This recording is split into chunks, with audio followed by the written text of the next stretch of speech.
And then here's the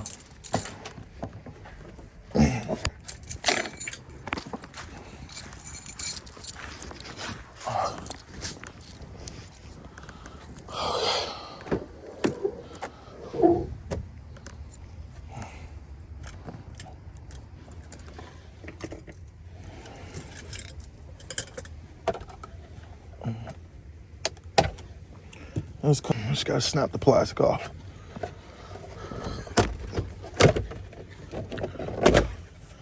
There's that. Okay. This plastic part pops off. Now, let me show you.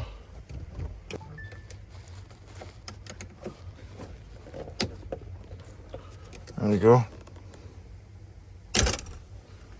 There we go. And see, that goes on like that. Goes back on. It'll pop back on. Is that off? Now, I usually use WD-40. Usually I use WD-40. But in this situation, I'm so good at what I do, I can pick it dry because it's motion. It's all about the motion. There's something called a sidebar right here. We'll use this. Use this to push the sidebar in. Use this to wiggle up and down and get it picked. Boom, I did it in seconds. This is from experience. That's what experience does. Now, to get this out, we're gonna have to twist this forward and push in this hole right here. There's a hole up here, and it'll release the ignition. So, that's what we're doing now. And since this is a chip key, the car will not crank turning all the way forward. If it's a metal key, you wanna, before you turn all the way forward to release the ignition, you wanna put the car in reverse because the car cannot crank in reverse. If it's a metal key, it will crank when you turn it forward like this, but you put the car in reverse and put your emergency brake on, then turn it forward because it will not crank because it's in reverse. But for this, it's a chip key. It's not gonna turn from turning the key forward. It's not gonna crank. Boom, and just like that, we now have the ignition. And the code we're looking for is right there. G2675, perfect.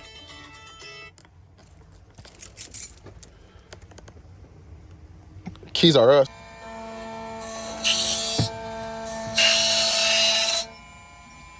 Wow, that sounds horrible.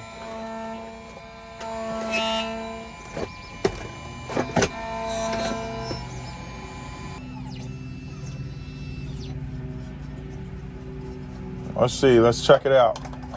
Now, if the key is cut accurately, this is called a sidebar. This right here is called a sidebar.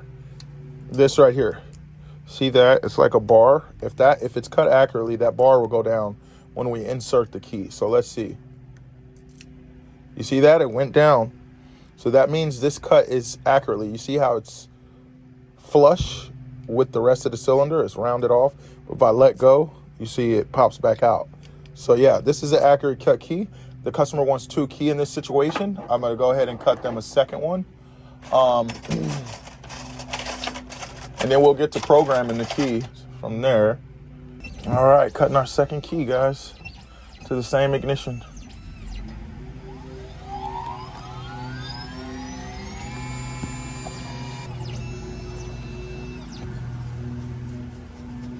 All right, let's check it out.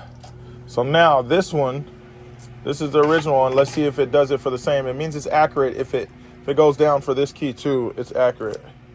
Yes, sir. See, it's flush again. Let go, it's not. All right, we're good to go.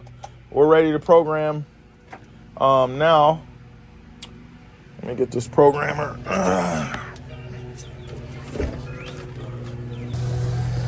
Yep. That one works on the doors. Yep. All right. Now I like to take this and put this back on the ignition before I slide it back in, because otherwise it's a lot harder to do. You gotta use a lot of force if you do this last. So I always do this first because I'm aware of that fact. It pops right back on. And there you go. And see, it's locked on, no problem. Boom. That's how you know it's correct cuts. This allows you to turn it. It goes in flush. Won't turn because that's locked when it's out. Let's go ahead and put the plastic back on really quick.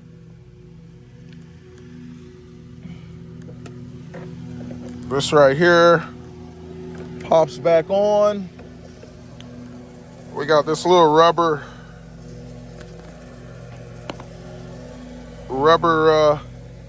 boot thingy right here that goes around this. So you want to slide that on there like that. Boom. Now it's locked on. You see that? It's perfectly fitted on there. Now it's time to take our other piece. We're going to lift this. This controls the lift and non-lift or whatever. Up and down, I meant. This is the piece we have popped off that we're going to have to pop back on there. All right. So now let's get this piece on there.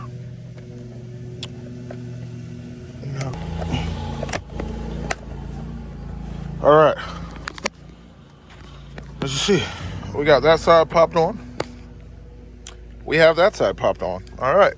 And then we're going to take this here, pop that back in there.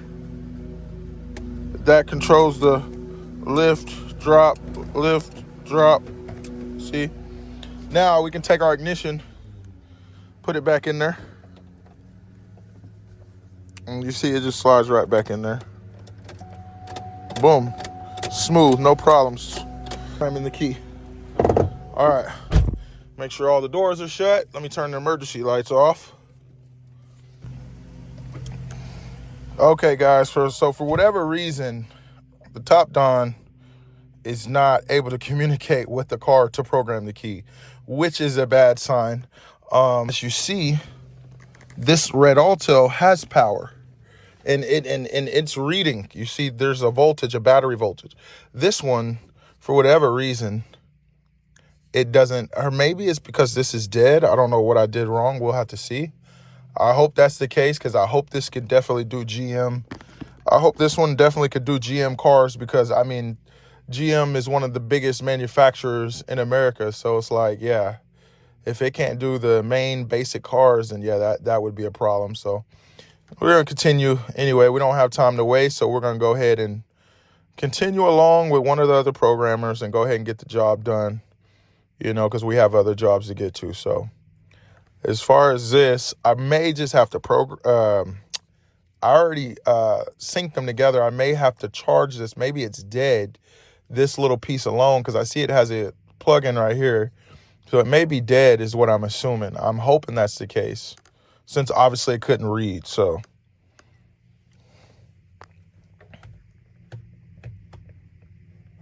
put the Top Don away and be patient. That's that, and that's it on that.